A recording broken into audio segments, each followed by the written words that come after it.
with whatever foothold the great tree had managed to find.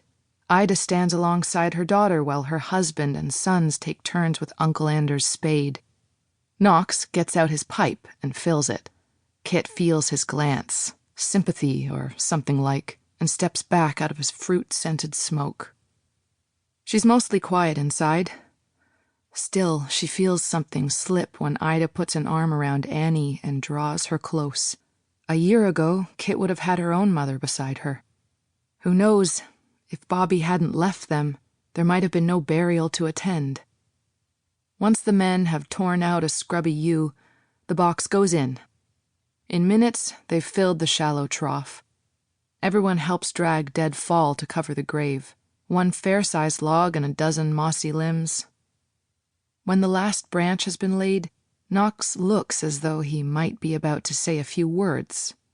Uncle Anders beats him to it, speaking in his old language, something he rarely does. Kit understands nothing beyond her father's name. When her uncle falls silent, Knox gives a sorry smile. "Rest in peace, Frank." He nods to Kit and turns to head back down. While the others linger, Kit follows the cannery manager, catching up with him along the trail. Knox gives her a searching look before responding to her request. Yes, he can set her up with a fisherman's license, if that will make her happy, if she's sure. Standing at the end of the long dock, Kit stretches her gaze to the bay's far shore. Beyond Morden Point, the inlet opens wide. She could walk 2 docks over, crank up the dogfish's engine, and steer her out over the deeps. Except that would mean standing where it happened, where she found him, face down, floating between the dock and his own boat's hull. Her hair flies up on a gust. She tucks the home-cut bob behind her ears. Forget the dogfish. She needs to get the feel of a company skiff again, now that she'll be going out with the fleet. She's had 3 long years of rowing nothing bigger than the coot, keeping close to shore. I mean it, Kit, no more than a stone's throw. Your father wasn't a rule-maker by nature, but neither was he one to be disobeyed. Before that, she'd taken her uncle's rowboat out as far as she pleased. He's up there now, Uncle Anders, standing some 30 feet above her on the headland, hands on the railing of the storefront porch. She resists the urge to lift her eyes to him, lift her hand. It's a feeling she's known all her life, her uncle watching over her. Shame he didn't keep a closer eye on her dad. Moving into the cannery's shadow, she makes her way along the wharf. Men hunker in their skiffs, checking their nets, patching their scrappy sails. A dozen or so kids roam the docks, not a woman in sight.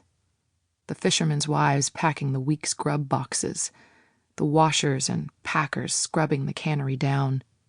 One turn of the clock until the fleet goes out. Another until the collector boat steams into the bay with the season's first catch in her hold. It's where Kit belongs, out there over the returning schools. Her father had long trusted her fish sense. She knows how to find them, my girl. She's got the nose. More like the ear. It was akin to listening, reaching a thought out to where they might be. "3rd dock along," Knox said. "Skiff number 44. Kit looses the painter line from the cleat and steps aboard. Already she feels calmer, drifting back from the dock, settling herself on the thwart. Taking up the oars, she pulls a line of narrow strokes until she's clear of the other boats. Rowing lets you watch what you leave. Far Cry Cannery and its 1/4 mile of town strung along the bay's eastern shore. Boardwalk linking shacks to sheds, to proper little cottages with dark green doors. Steep stairs cut up through the brush to where the cookhouse and the china house jut from the slope. Above it all, the slash of the waterline trail. On the headland, Uncle Anders' cottage sits alongside the store. Nothing but boardwalk and scrub from there out to the manager's house on the point. She's passing it now, pulling round to come level with the mouth of the bay. A surprise to see the parlor.